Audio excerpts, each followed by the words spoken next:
The following program has been pre-recorded, so please don't call in at this time.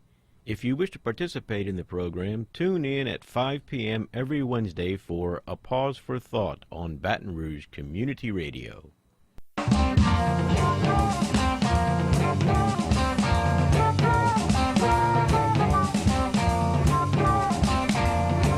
Good evening, fellow humans. This is Wayne Parker with A Pause for Thought here on Baton Rouge Community Radio, 96.9 FM here in Baton Rouge. Well, we're glad to have you all here today.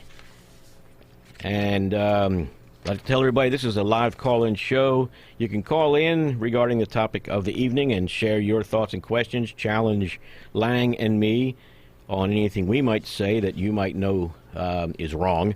Anyway, you can call in at 343-9927, 343-9927. And, of course, Lang is here co-hosting with me again tonight. Lang, it's great to have you. Glad to be here. Glad to have your significant contribution.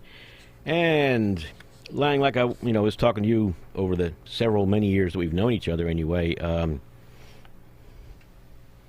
reason I wanted to the topic tonight is the history of Egypt.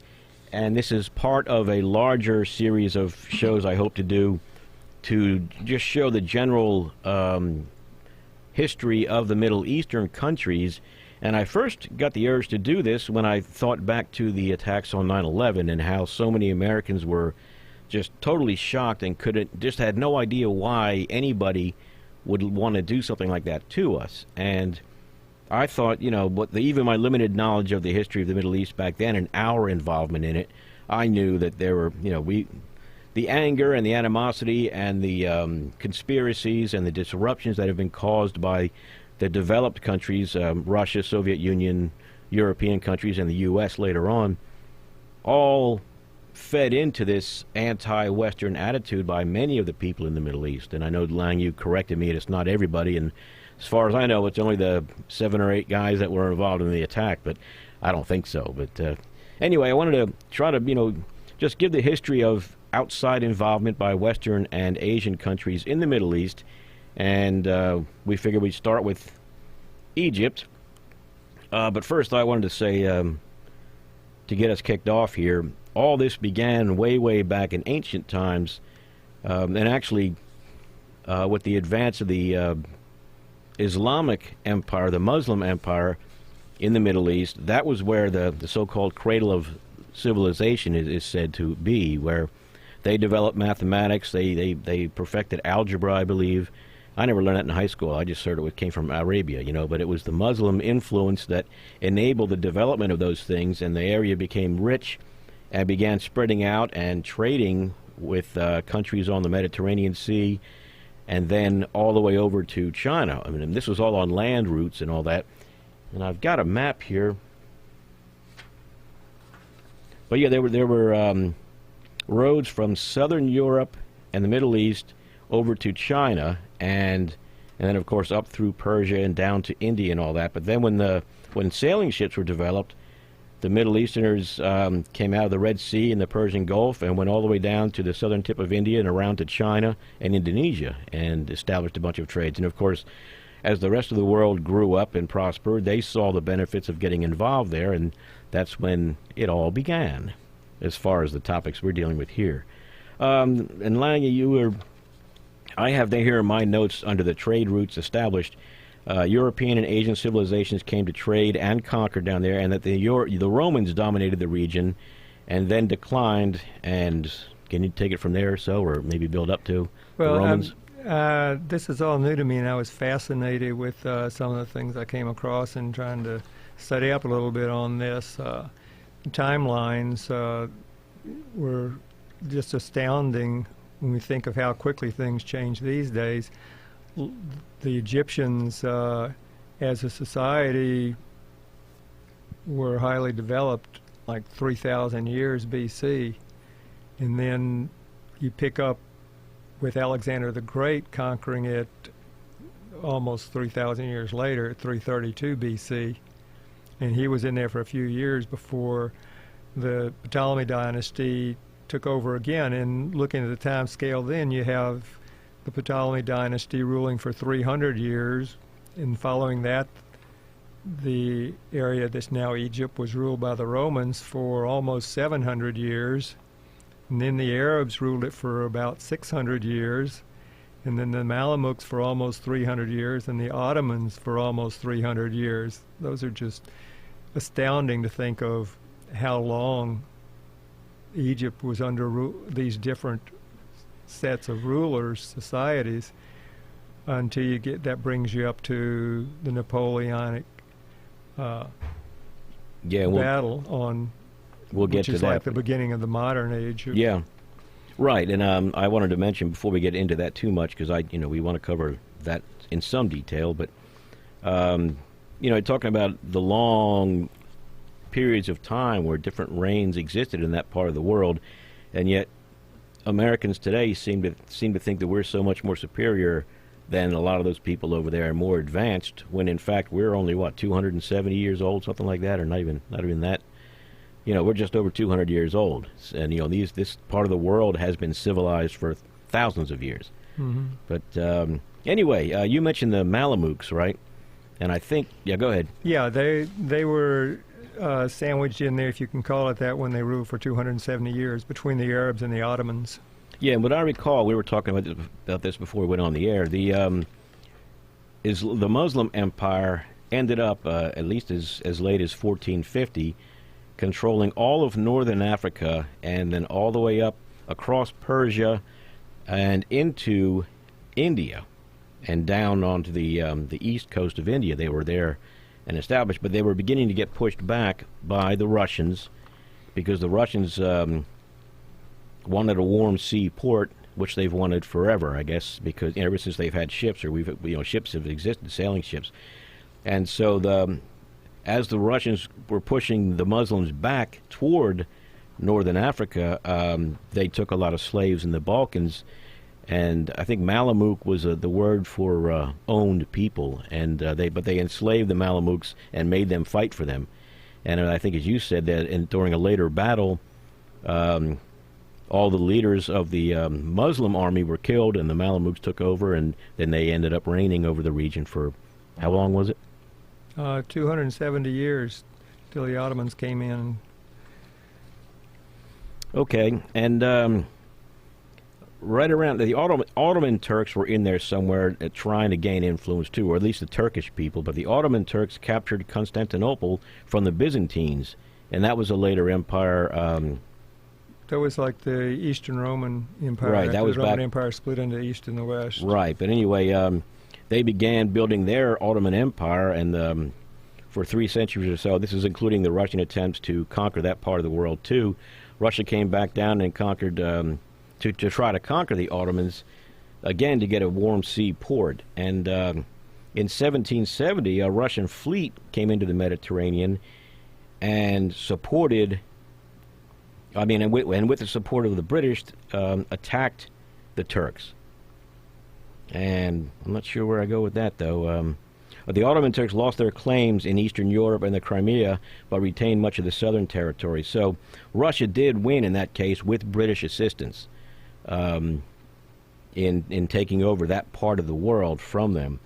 But the Ottomans still retained control down along the Fertile Crescent, which was Mesopotamia, and along the eastern edge of the Red Sea. Egypt was still kind of left alone, though, I think, or somewhere in there, but it didn't come under influence of Westerners directly until 1798, I believe.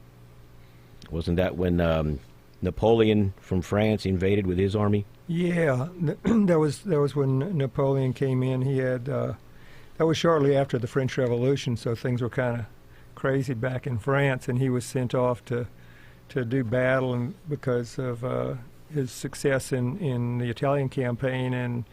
And actually, from what I read, back in 1777, before the French Revolution, there were French ministers eyeing Egypt as a potential target for making them a colony. And then that thought of taking over Egypt was revived after the Revolution. And wasn't Britain already involved there? And well, I guess all the European powers were trading through the Middle East and with the Middle East at that time, right? I think they were coming down through the Mediterranean, and then taking the cargo overland in the area where the Suez Canal was eventually built, and then sailing it on, further to the to India and China and all that. Yeah, well, according to one source here, in one letter that Napoleon wrote to the Directoire, the ruling group back in France, he was suggesting taking on Egypt for several reasons. He advocated that it would protect the French trade interest, it would attack British commerce, it would undermine the British access to India in the East Indies because of Egypt's location on those trade routes. And he also wanted to establish a French presence in the Middle East. And ultimately, he saw the possibility of supporting French allies within India to attack the British colony from inside. So he had manic schemes. Yes. There, motivating him to launch that attack on Egypt in 1798 that we were talking about. Okay, so as far back as the 18th century, we've got France and Britain conspiring, fighting with each other on the Middle Eastern territory, basically making them suffer for their competition. And prior to that, Russia was attempting to come down. Of course, you have to count the Mongols in there too. I mean, a lot of outside empires were trying to control this area, but since the British and the French and now the United States and Russia came out on top, we're the ones that are getting all the attention now. But yeah, so they're up into the 18th century. Yeah, Napoleon invaded Egypt and conquered Alexandria and Cairo, and this spawned an Arab revolt against that invasion, I believe, right? Yeah, and that's interesting. Alexandria, named for and founded by Alexander the Great, who had invaded Egypt when he was marching armies conquering all over what was the Persian Empire before he conquered that. And so there are some reports that say Napoleon had in his mind retracing the victories of Alexander the Great. So attacking Alexandria would fit in with that. Yep. And I was thinking it was just a geographic advantage in landing there or getting in there. But anyway, the first revolt by the Arabs against the French invasion was crushed by Napoleon, and he hunted down and killed all the instigators. But a year later, some troops from Turkey arrived, and with the support of the British Navy, drove them out. Well, they had began attacking Napoleon's army, and he left one night. He took some of his advisors and left in a secret manner and got out of there, went back to France for other reasons, and left his army behind, and left some poor general that did not like to be in that position in charge of everything, and they were eventually pushed out. And that was in 1799, I guess. And then we move on to where things are starting to move a little better. By the way, you're listening to Wayne Parker and Lang Baker here on A Pause for Thought, coming to you from Baton Rouge Community Radio. You can call in. We're 343-9927. We're discussing the history of Egypt and the sources of some of the animosity that we've seen from the Middle Eastern countries toward Western countries, and particularly the U.S., since we're in the U.S. anyway. So 343-9927 if you'd like to call in and tell us we're full of baloney or add your 2 cents or whatever. But okay, so now we've had the British in the Middle East and in Egypt for quite some time. The French trying to work their way in. Napoleon goes in and invades and gets pushed out in a couple of years. Then we have a guy named Muhammad Ali, who was not the boxer, coming to Egypt in 1801. And actually, he was the one, it looks like here, he was the one that, with a 300-man Ottoman army, ousted the French army with the assistance of the British Navy. But then now this guy, Muhammad Ali, is in charge of Egypt, and he lasted, what was it, till about 1846 or so, or 48 is what I have here when his grandson took over. Yeah, that's about what I have here too. He was regarded as the father of modern Egypt, introducing a lot of what the technologies from the Europeans that the Okay, and he was a sultan under the Ottoman Turks, actually, but he decided to declare his own region of control. But he was still nominally answerable to the Ottomans, I believe, at that time. Yeah, I think from an earlier show when we were talking about the Ottoman Empire, it's like it was loosely, kind of like what I understand part of the Roman Empire period was, where there were semi-autonomous areas that they paid tribute to Rome or to the Ottomans, but they were like vassal states where they more or less semi-autonomous internally, and I think that's what the situation in Egypt was. Yeah, and the lack of qualified personnel that were loyal to the Ottoman Empire that they could send down there to actually control things limited their ability to control the activities. That and the length of time it took to travel between them. So yeah, it's understandable that they'd weaken the farther out their borders went, and that was what was happening here, and how Muhammad Ali was able to establish a large amount of control over Egypt. But after he left the picture, one of his grandsons, Abbas Hilmi I, took over. And according to the history I read, he disliked Europeans, but however, I guess he deemed it in his benefit or Egypt's benefit to allow a rail line to be built between Alexandria and Cairo, which facilitated British imperial communications with India. He allowed regular steamship services to be linked between Britain and India via Alexandria, Suez, and Bombay, and this also reduced the overland route to India. Took 31 days, compared to 3 months for the journey around the Cape of Good Hope. So yeah, establishing these land communication lines and allowing the British to do that cut their trade time by 2/3. But then a friend of Abbas Hilmi I, in 1854, hired French engineer, or granted French engineer Ferdinand de Lesseps a concession to construct the canal from the Red Sea to the Mediterranean, which was this ended up being the Suez Canal. The modern Suez Canal. Yes. Some sources, they had a Suez Canal back in the ancient, under the pharaohs in the ancient days of Egypt as well. I wonder in fact, there were some studies I read were saying that was part of what the expeditions under Napoleon were to seek out look over the land and seek out ancient documents and try to from these stories to try to find out how it had been, where it had been routed before, and maybe resurrected or whatever. Yeah. Yeah, and that's entirely possible. In fact, I saw a map from ancient, this region here in ancient times. The Persian Gulf is actually a lot smaller now than it was thousands of years ago because of all the silting up from the Niles and from the Tigris and Euphrates rivers, building up in their delta there. So it's possible that the canal over the centuries filled in with sediment. From somewhat I read, it was silting up, and they were having difficulty keeping it open for navigation.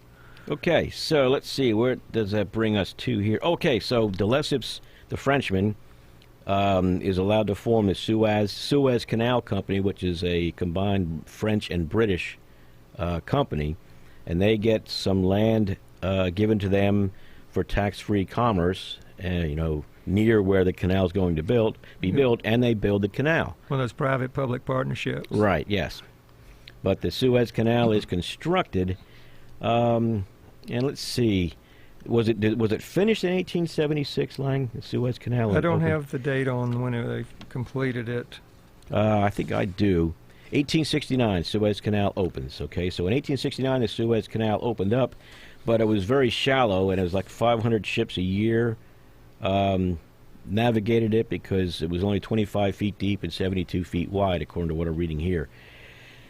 Nevertheless, originally the financing for the Suez Canal, and this is where we're really getting into modern history here. It's still going on, I guess, today, but the Suez Canal Company financed half, or agreed to finance half of the canal's construction, and the Egypt's Sultanate or whatever agreed to finance the other half. only they spent a bunch of their money, went into a bunch of debt, to the point where the British government ended up buying their share in the Suez Canal. And is that how you read it, That's Lang? what I read, yeah, that's how the British came to own half interest, was Egypt. Egypt had to sell off their half because they were in such dire financial straits. But that didn't get them off the hook. They ended up still owing all kinds of monies. And Yes, and it came back to cause problems for the British and French later on. And we got to get moving here. We got 10 minutes, Lang. We got to get all the way up through the modern Suez crisis here. So, okay, but in 1882, now we've got all this Western involvement. And the British, of course, did get into Egypt at this time, probably because of the canal, and were trying to assert some control to protect their interest in their use of the canal. And in 1882, there were anti-Western riots in Alexandria that provoked a British invasion, and the forces of Muhammad Ahmed ibn el-Said routed Egyptian and British forces that were sent down to put down his rebellion.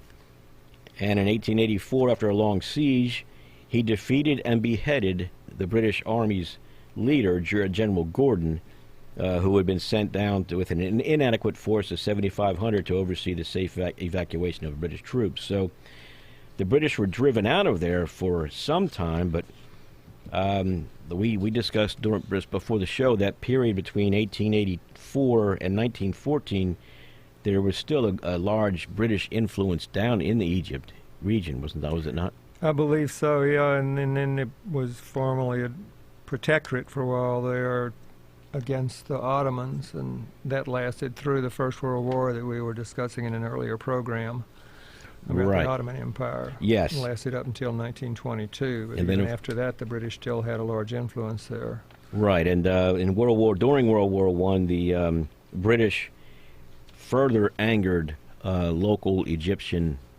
sentiment and all that by reoccupying the country, or the region anyway, reoccupying it and pressing their camel caravan corps or whatever in to help deliver supplies to their troops. What else? They forced Egypt to sell them raw materials at below market prices and everything. So that created a great deal of resentment too. And then, of course, as we talked about on the previous show when we tried to cover the entire Middle East, after World War I and the Ottoman Empire was defeated along with Germany, the European powers split up the Middle East, and they split up all of the Ottoman Empire. And even though Egypt was not a part of the Ottoman Empire at the time, they still were under British influence, and so they got thrown into the bag as far as divvying things up. And Britain ended up retaining their protectorate in Egypt until 1922. And again, the revolt against the British as a result of the animosity they caused during World War I is what finally forced Britain to allow them to be an independent country in 1922. That's pretty much how I understand it. And they remained an independent country, or an independent kingdom, again, still with some British protection up until World War I. Is that how you got it, Lang? You mean up until World War II? Excuse me, yeah, World War II. Okay. And then, of course, in World War II, Germany invaded northern Africa, which meant the British had to come back down and reoccupy Egypt again to fight Rommel's corps. And it says here that many of the Egyptians openly sympathized with the Nazis, hoping they'd drive the British out and get them out of their hair. I don't know what made them think the Germans would leave afterward if they succeeded at that, but regardless. But anyway, World War II ended, and Egypt once again went back to being its own kingdom, I suppose, until Gamal al-Nasser, I'm getting tongue-tied here, got himself established as the head of, or the president of Egypt after a couple of coups. And he was the one I remember. I was just growing up enough to be aware of what was going. Well, no, not in 1954. I wasn't, but he's the one that I became aware of as a kid. Yeah, I remember his name in the newspaper back when I was a kid. And I guess from somewhat I read here, it was like there was in 1948 the Arabs launched a war against Israel, and that didn't turn out too well for the Arabs. And Nasser was one of the soldiers that was a prisoner of war at the end of that, and he and some of the other officers formed what they call the Free Officers Movement to overthrow the government of Egypt at that time. And that was where, in 1952, that movement seized power in a bloodless coup. Okay. And as I understand it, at that time, the Soviet Union was also heavily invested in the region, too. They were trying to gain influence to compete with the European powers that were there.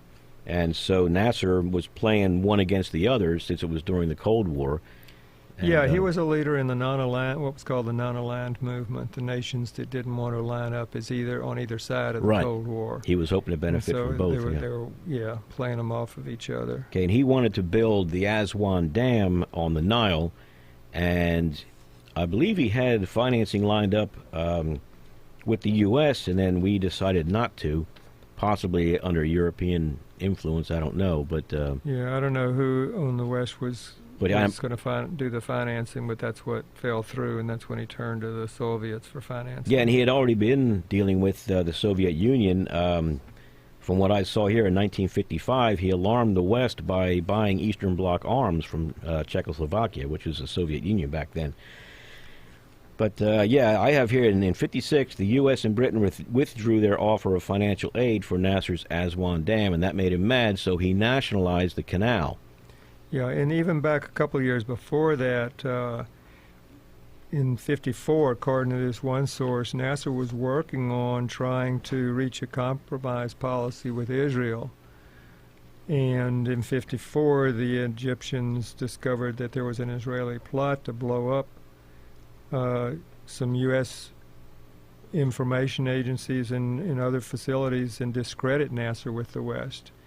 And that's when Nasser flipped over to the hostile stance towards Israel. Oh, interesting. Yeah. So this was a couple of years before the 56. That's right. He was trying to maintain peace with Israel, or trying to reestablish peace and get things calmed down. And Israel wanted nothing to do with that, I guess.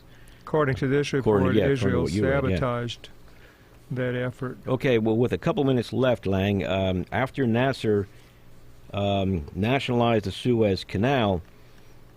This is the history. I read this book, The Warriors at Suez, back in the 80s. But when he nationalized the canal to charge tolls, Britain and France conspired with Israel, and they came up with this plan where Israel would invade the canal zone with its troops, and then Britain and France would say, "Oh, we've got to go down and protect our canal from these evil Israelis," and they parachuted their troops in to the canal zone, and got there before Israel reached the canal zone, so they could stop, and defend the canal zone.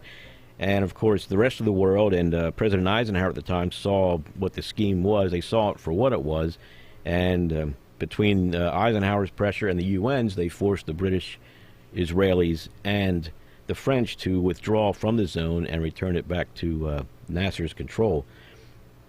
But yeah, that's an indication there where, like you mentioned, Israel was acting on its own, but then it showed itself to the people in the Middle East, the Arab countries, that they were willing to play as a pawn to the Western powers too, if it served their interests. So the whole thing's a mess. But in general, that kind of brings us up to fairly modern times, Lang. I don't know what else.